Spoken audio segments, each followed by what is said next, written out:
If you're only cycling, running and swimming to get ready for the Bunbury Junior Motocross Nationals, then Bunbury is going to kick your ass. I raced 7 junior national titles, 2 of which were at Coolum in the Sand in Queensland in 2005 and 2007, and 1 which was at Wanneroo in Western Australia in the Deep Sand in 2008. Wanneroo is very much like Bunbury. It's very deep, whooped out sand, which is quite different to Coolum where you start to get a lot of ruts throughout the track. Wanneroo was my home track, so I clocked up a lot of laps there. I remember going practicing during the week to get some extra hours in leading up to the Nationals at Wanneroo, and the track was rough as. I remember getting to the back straight, which was halfway through a lap, and feeling absolutely cooked, not being able to stand up, being absolutely spent, and I wasn't even half a lap into a practice ride. I felt like my body didn't have a single moment to be able to rest. I was trying to stay out there to build fitness, but truthfully, I was just rolling around, riding at a speed that was way slower than what I'd normally ride at. I was 15 years old at the time, doing spin classes at the gym 3 to 4 times per week.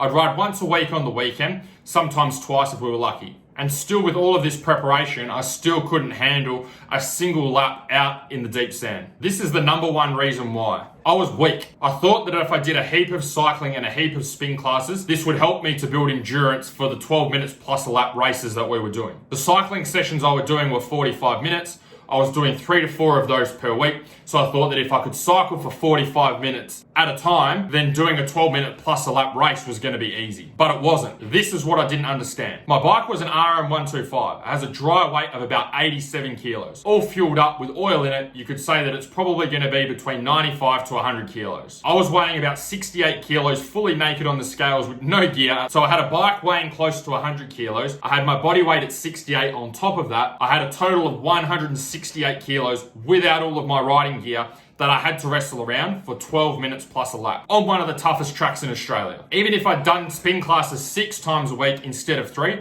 I still wouldn't have been able to build the strength that I needed to make that 168 kilos feel light, especially at a track like Wanneroo. If I could go back and do it all again, here's 3 things I'd do to build strength for the Nationals. Number 1, I'd strength train 2 to 3 times per week. This would mean my body would have enough stress to be able to get stronger. So by the time I got to the Nationals, the bike would actually feel lighter and I'd be able to wrestle it around, especially through those tougher whooped out sections in the deep sand. The problem is I focused so much on endurance and cardio and doing the cycling that I completely neglected all of the strength work. The second thing I should have done is used multi-joint exercises in my training to build strength for the bike. This includes movements like back squats, deadlifts, bent over rows, overhead presses, all with the barbell. The reason I'd use these exercises is because they get the whole body working together as one unit, as one system, exactly like it's moving on the bike. Sometimes I'd just try and target specific muscle groups, like I'd get sore legs, so I'd do some leg extensions. The problem with this approach is my legs aren't the only muscle working when I'm riding. My whole body is working together as a unit. All of those muscles are working together as a team, so I need to make sure when I'm training them together as a team as well. This would have got me the best transfer over to the bike. The third thing I should have done is adjusted my sets and reps every 4 weeks. When I was training, all I was doing was just doing the cycling, doing the same sessions, the same workouts, week after week after week. The problem with that approach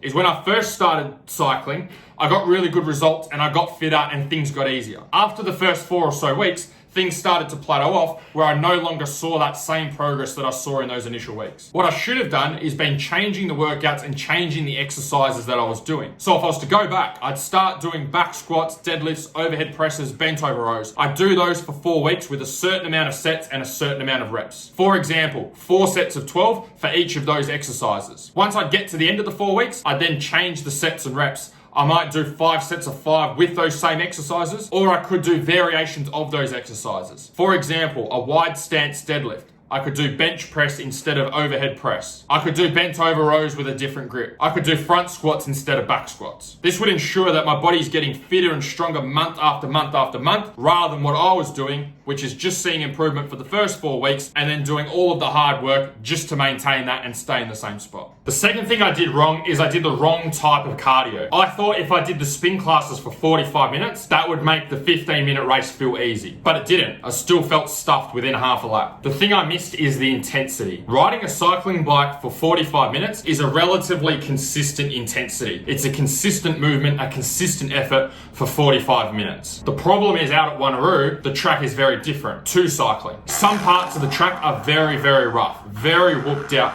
You're up on the pegs, really wrestling the bike around, trying to get over the back of the bike to make the front end feel light, to be able to get through the tougher sections. And some parts of the track, as rough as the track is, are a little bit of a rest. When you're floating through the air over a jump, that's resting. When you're sitting down in a corner with your leg out, that's resting. So the intensity of the track is constantly going from rougher parts, very physically demanding lots of effort, to the opposite side, where we're getting a little bit of a rest and recharge time, ready to get ready for the next section. I didn't understand this, and that's why my body wasn't ready. What I should have done is incorporated interval training. Short, sharp bursts of high intensity activity for short periods of time, followed by a bit of rest. So instead of cycling for 45 minutes, I could have got on the cycle bike still, but done a minute hard, flat out, as hard as I can go, followed by a minute rest. And I could have done that for 5 to 10 rounds. What this will do is mimic the up and down intensity that I was experiencing out on the bike at a tough track like Wanneroo. If I'd combined the strength work and the interval work together, I would have been in the best physical shape I could be in to be able to tackle the Junior Nationals.